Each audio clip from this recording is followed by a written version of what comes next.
Hey guys, Nabil here. I've tried to do this for the past couple days, but it just was so many things going on with the SNK announcement and Evo Japan. But we gotta talk about Tekken. We're gonna talk about Tekken 8. There was a big reveal on Sunday. Not only do we get to watch the reveal for Nina Williams, which you can see behind me, but we also learned a little bit about the gameplay system, and this is mainly what this video is about. But before I do that, gentle reminder to like, subscribe, hit the notification bell so that you are notified whenever I drop a new video. Alright, so a little bit about myself. You might be surprised, why am I talking about Tekken? Well, the reason I'm talking about Tekken is because I am a Tekken fan. Let's say I was a big Tekken fan in the early days when the first game came out. I remember when I saw it, I was mesmerized, and then it was crazy how realistic it was. And then so I had Tekken 1, I played it like crazy, played Tekken 2, Tekken 3. I loved the first anime, I had it on VHS in French, and I watched it over and over and over again. I love the characters, the story, and everything. You know, I love game lore. When 4 came out, it was around a transitional period for me as I was leaving Morocco to the US. I had 4, played it, not as much as I wanted to, played 5 a lot. It was actually my first arcade stick was a Tekken 5 arcade stick, but then 6 not so much, 7 not at all, but I really like the franchise, and actually I like the anime that just came out, Bloodlines, on Netflix. So I want to get back into Tekken, and Tekken 8 is coming out, and I'm definitely going to be there for it. So we saw Nina. She looks fantastic, by the way, as you can see. Now some people are concerned that Nina actually now can shoot guns and that weapons are now part of Tekken, which wasn't the case before, and some people are not happy about that. And honestly, it doesn't really bother me. I mean, Tekken 7 had Akuma, who actually had projectile. He had the Hadouken, so this is not far from it. It's kind of fun. It's fine too. It's not a big deal. I'm pretty sure that's not my worry about the game. So then we get to talk a little bit. Harada-san actually presented the game and talked a little bit about how the game system is and how different it is, and presented the new gameplay mechanics. And there's a lot of talk about aggressiveness, how aggressive the play style is. You know, the key word they said is aggressive. And you know what? I kind of I'm excited. All right, and I'm also worried. So let's talk a little bit about how the game works quickly. So the whole battle concept of the game is to push you to play aggressively, and that makes the game look better, fun. It's more exciting for the players and more entertaining as well for the viewers. A lot of people actually had an issue about watching Tekken matches and how, compared to other fighting games like Street Fighter or King of Fighters, it's not as exciting to watch as these other games. And I think the idea here is to make it more exciting. And from what we saw here, it's pretty damn exciting. So let's talk a little bit about what the game has. So first, the rage system, or the rage state, which is, think of it as a super, right? I mean, we already had that in Tekken 6 and 7, done with, you know, diagonal and 2 buttons. And this is what we're looking at here is my boy Law. Martial Law is actually my favorite character in the franchise. And these supers have gotten way more cinematics than before, so they're quite a bit longer, remind me a little bit of Mortal Kombat, honestly. This is Jin Kazama's one. They're quite cinematic, which is way more than Tekken 7. And then, so that's the, you know, rage art, right? They call it the rage art, I call it the super. Then we have the rage drive. Now the rage drive was discontinued. That's what Tekken 7 had. They removed that. Now there is one command to do the rage art, right? And then we have the big new thing. It's recoverable elements. So basically, you get hit, and then you still have some life meter that you can recover by actually attacking. But if they attack you, you're gonna lose that recoverable part of your meter. Again, that's might make matches a little bit longer, and it's, again, I mean, Tekken Tag Tournament had that before, so it's not something like new, but it's there. Then we have this other thing. So the heat system is the new thing. that they mentioned. Now, the heat system has two options. You have the heat burst. Think of it as max mode. It literally is max mode from the King of Fighters series. You activate it, and then you have extra things that you can do, extra properties for your moves, advantages, adding some extra moves that you can do. So that's the extra burst, and it runs out, right? So similar to the, again, max mode or the max meter that we had in King of Fighters 14. Now, once you are, and there's the heat engager.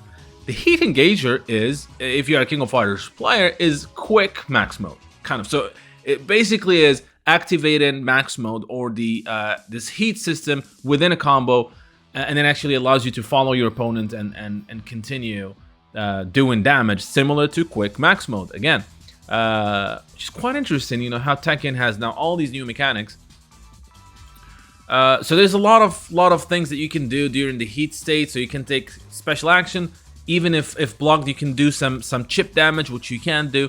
And character personalities and characteristics are enhanced. That means you have some new moves. That's what they make. Some moves have new properties, and it's kind of as we're gonna see here.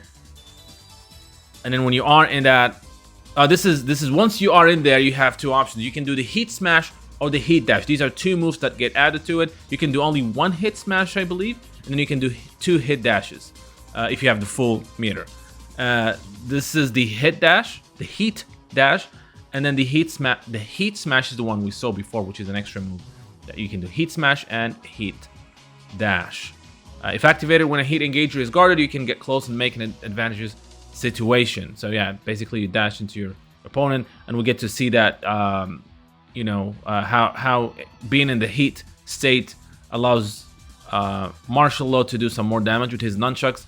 You can follow. You can see. Look at that. Now he's in the. So he can actually follow up and do more damage. They also showed King, who looks fantastic, and they showed that using the heat dash, he can actually he can even take some damage. Finally, they talked about the control system, and yes, the game has easy mode, if you will. So there's the normal, authentic Tekken traditional playstyle, and you have the easy combo assist that was in Tekken 7, but they made it more. So each button has a recommended move and a combo for each character. New controls that feel more like action games, specialized for casual play. You can use that in online, you can use that in offline, and it allows you to do some pretty sick stuff. I mean, you kind of not sick stuff. I mean, you can play and do flashy moves, and even though you don't know, as you can see, all this is done through the normal, or not the normal, but the new easy mode, if you will, or easy combo, or whatever you want to call it. Now, this is all exciting. It's good stuff. A lot of new information. I am excited for the game. It looks fantastic. The graphics are insanely detailed. It looks really, really well. The gameplay system is encouraging. I think it's gonna give us some flashy fights. Now, the thing that I'm worried about a little bit, or it's not the weapons. Some people are worried about the weapons. I'm not worried about the weapons. What I'm worried about is this push of aggressive gameplay, right? They want you to not stop, literally, not, like the defensive play style is not something they want you to do, which is the whole plan for many players and many characters that actually are, you have to play them in a defensive style. So that changes things quite a lot. And some people's play style, again, they base their their battle plan on defensive, on the defense, and that's not something that is encouraged anymore. So it's gonna push players to actually just go in there and just start smashing buttons and hitting people. That, again, it's gonna create an exciting matches to look at, but it's going to limit how people play in the game, in my humble opinion. I'm not too worried, but this is some of my worries.